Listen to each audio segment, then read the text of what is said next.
Hello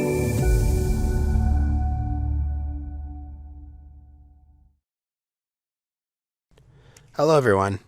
In this video, we're going to take a look at set permissions. The list on the left are all the roles we have created for this project: admin, contributor, and project manager. So the goal here is to set user permissions based off the roles. The permissions include the list at the top: view, comment, create, assign, approve, and full access. For the most part, these are all pretty self-explanatory. We will go over what each does and how the hierarchy works between them. The first permission on the list is view. Other than having no permissions at all, this is the bottom permission. When selected, the role would only be able to view the form. They would not be able to comment, create, or have any of the other permissions listed ahead. Next, we have comment. This will allow the min role to now view and add a comment to the form. If we jump down to the contributor role and select comment, you will notice it automatically selects the view permission as well. Let's uncheck these and move to create. As you probably already guessed, this will allow the admin to create forms. If we select create for the contributor role, you will notice that it automatically selects the two permissions behind. Let's remove the checks again and jump to assign.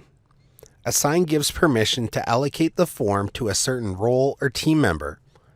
This time, when we check off assign for the contributor role, you will notice it doesn't automatically select all the permissions behind it. It leaves the create permission unchecked.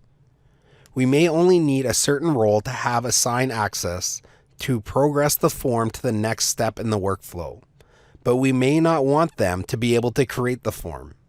This gives us flexibility on who we have creating this form. The next permission we have is approve. This gives the selected role the ability to progress the form to the approved status in the workflow.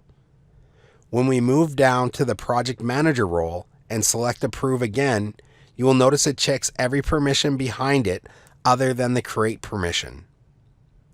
Lastly, we have the full access permission, which when we select will check off all the permission boxes.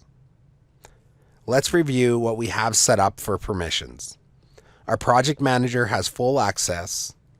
Let's remove the create permission for the admin, which will give them all permissions other than the ability to create the form.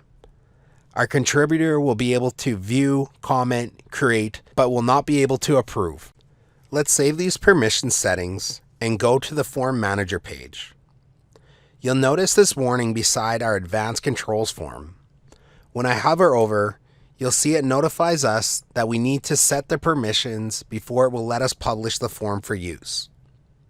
Now, if we select this form and try to publish it, it won't let us until we set the permissions. That wraps up this video for setting the form permissions. Thank you for watching.